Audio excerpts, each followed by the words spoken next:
Les 25 ans de règne de Sa Majesté le roi Mohammed VI se caractérisent par une approche disruptive, une approche innovante pour un Maroc qui marche en avant. Sa Majesté le roi Mohammed VI est un roi bâtisseur, est un roi qui est arrivé avec les grandes réformes, des chantiers de grandes réformes, et ce dans tous les domaines, que ce soit dans la politique étrangère ou que ce soit dans la politique intérieure.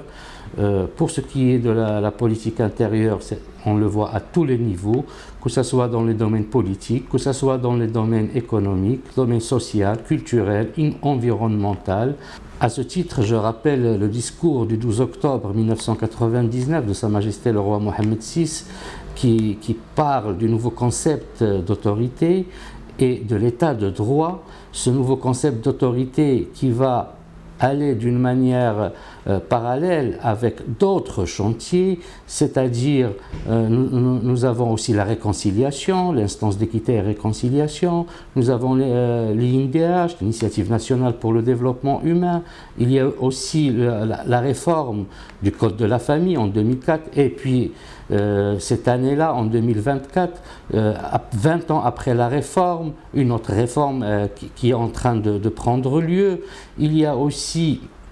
donc, pour la solidarité, il y a le fonds Mohammed V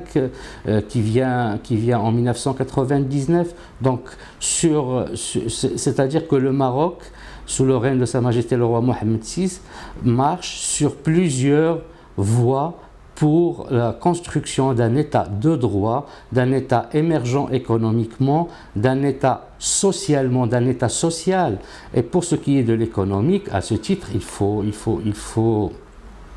voir les grands chantiers, les chantiers majeurs, les chantiers royaux, à savoir que ce soit par rapport à tout ce qui est routier, tout ce qui est ferroviaire, tout ce qui est aéroportuaire ou tout ce qui est portuaire. Et quand on parle de ces grands chantiers qui concernent l'infrastructure, nous avons par exemple pour les autoroutes, pour le Maroc, on est passé en 1999, nous étions je pense à 200 km, aujourd'hui nous dépassons les 2000 km avec une vision donc d'aller vers 3000 km d'ici 2030. Donc, par rapport à tout ce qui est aussi ferroviaire, nous avons vu cet élan que le Maroc a pris avec les gares, avec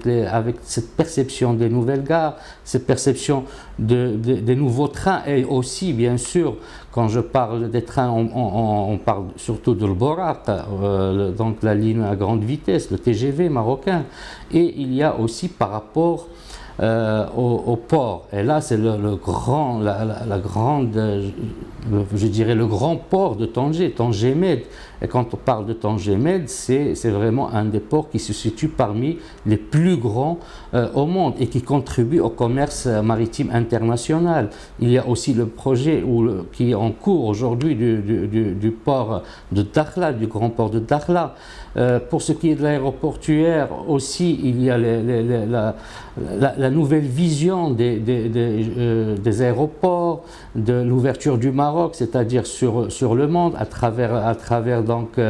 les vols, à travers c'est-à-dire l'ouverture du ciel du Maroc pour les vols d'autres compagnies en dehors de l'Aram, mais aussi la mise au point de la compagnie marocaine. Donc tout cela contribue, tous ces grands projets d'infrastructures contribuent à avoir un environnement socio-économique très important autour d'eux. Donc quand on a l'infrastructure, on a un environnement socio-économique, c'est-à-dire industriel. Quand on parle par exemple des voitures, des avions, que ce soit autour de Kénitra ou autour de Casa ou autour de Tanger ou d'autres pôles industriels autour de ces grands, je dirais, ports ou ces grands aéroports, et aussi grâce à la voie ferroviaire qui transporte donc de la marchandise. Donc tout va en même temps. Et il y a une convergence donc des politiques publiques pour que ces infrastructures, l'environnement socio-économique et industriel qui est autour, permet au Maroc d'avancer et d'avoir la place qu'il a aujourd'hui. Aussi sur la politique intérieure, il y a l'État social. Et ça, c'est quand Sa Majesté le roi Mohammed VI, c'est-à-dire avec son avènement en 1999, c'est un roi bâtisseur, mais c'est un roi aussi qui veut voir tous les citoyens marocains, c'est-à-dire l'égalité des chances, qui veut lutter contre la pauvreté, et toutes les politiques publiques vont aller dans ce sens. Donc c'est une convergence de politiques publiques, mais aussi de faits et d'actions qui ont été entreprises, comme celle que je viens de citer, que ce soit par rapport à l'état de droit ou par rapport à l'émergence économique du Maroc.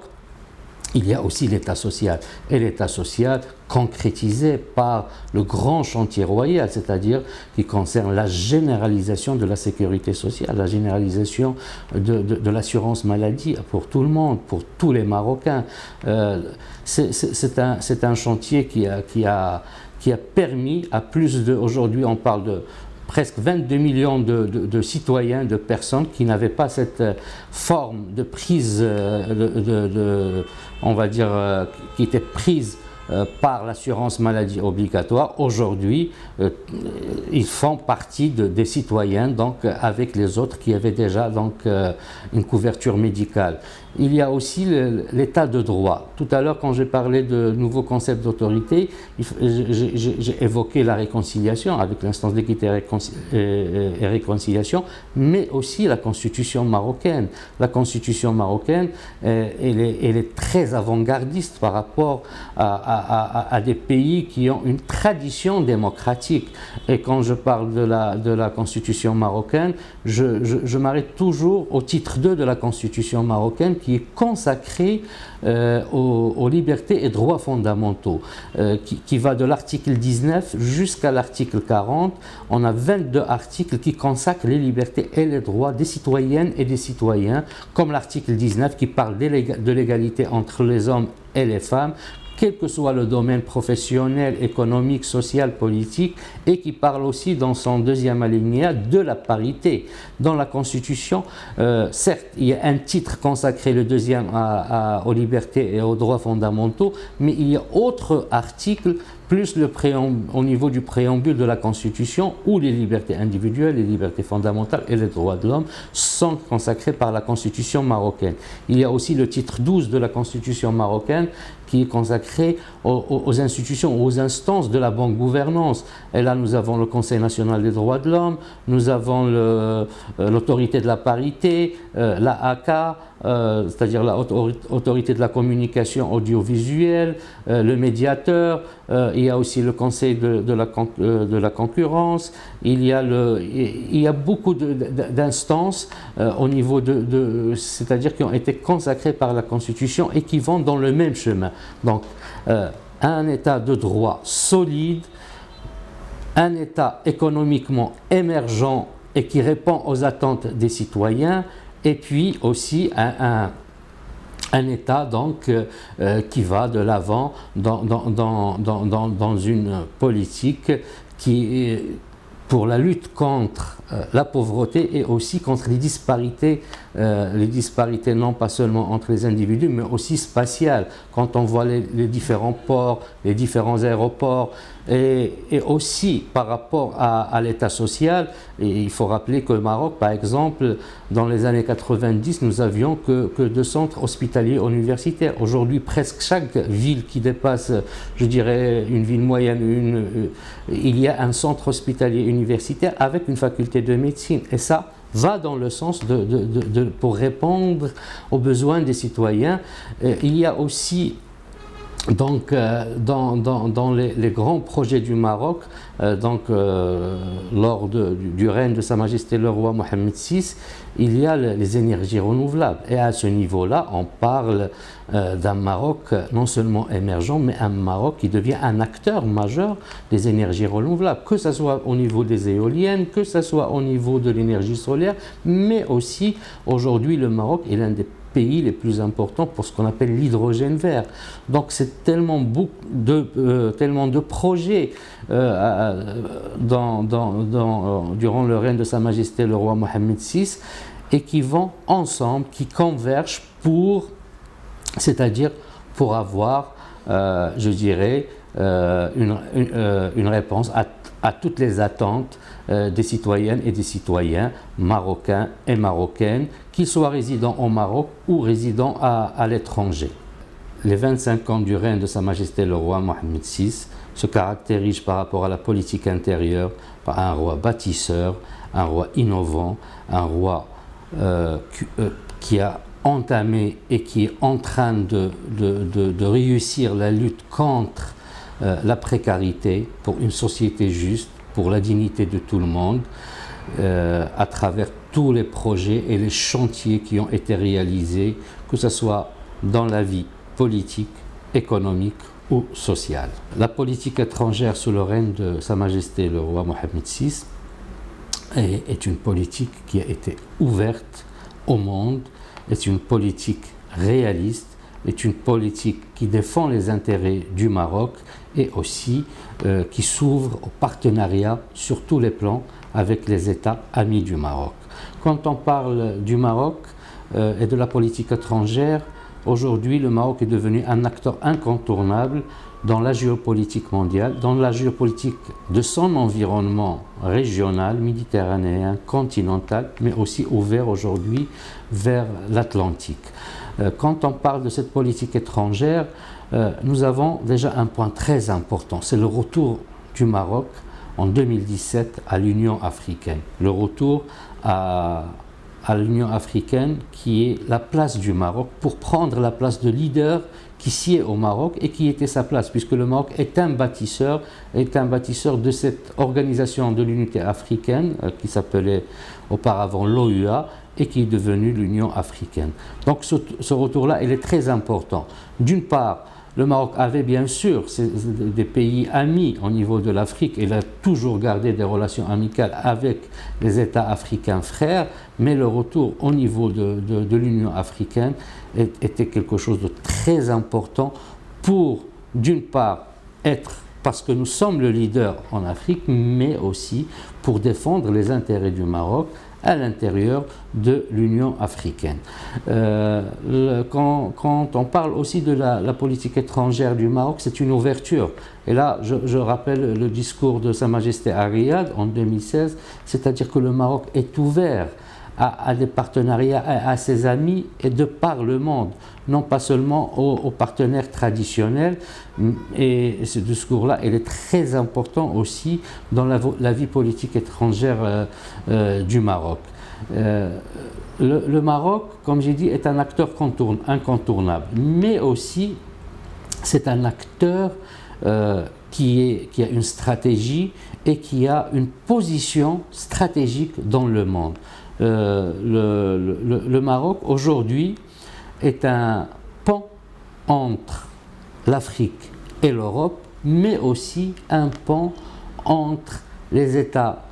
d'Afrique atlantique avec les Amériques, que ce soit l'Amérique du Nord ou que ce soit l'Amérique latine et l'Amérique du Sud. Et ça, c'est le grand projet de Sa Majesté, c'est-à-dire en parlant du Maroc atlantique. Le Maroc atlantique, cette ouverture du Maroc vers l'autre rive de l'Atlantique, sur tout le niveau économique, tout en sachant que le commerce mondial et l'économie internationale au niveau de l'Atlantique sont très importants. Donc cette ouverture de notre pays vers l'Atlantique, et ce projet-là est un projet pionnier et qui permet au Maroc non seulement d'être le partenaire ou le pont entre l'Afrique et l'Europe, mais aussi entre l'Afrique et les pays de l'Atlantique, enfin de l'autre côté de l'Atlantique, que ce soit les Amériques du Nord ou les Amériques du Sud. Aussi au niveau de la politique étrangère du Maroc, nous voyons une forme de réalisme. Le Maroc défend ses intérêts, et il y a aussi donc le discours de Sa Majesté qui disait que le seul prisme avec lequel le Maroc regarde ses relations et ses amitiés avec les États, c'est le Sahara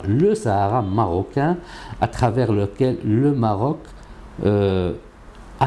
c'est-à-dire consolide ses amitiés, que ce soit des amitiés traditionnelles ou que ce soit des nouvelles amitiés. Pourquoi le Sahara? Parce que ce différend hérité malheureusement de la période de la guerre froide est un différend qui aujourd'hui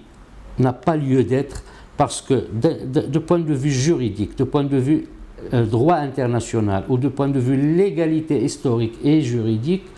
le Maroc est dans ses provinces, le Maroc est dans son Sahara et le Sahara est dans son Maroc. Et donc la politique aussi étrangère tourne autour aussi de ce point très important qui est donc le Sahara marocain et la reconnaissance de la marocanité du Sahara. Je dirais aussi dans la politique étrangère, il y a une diplomatie très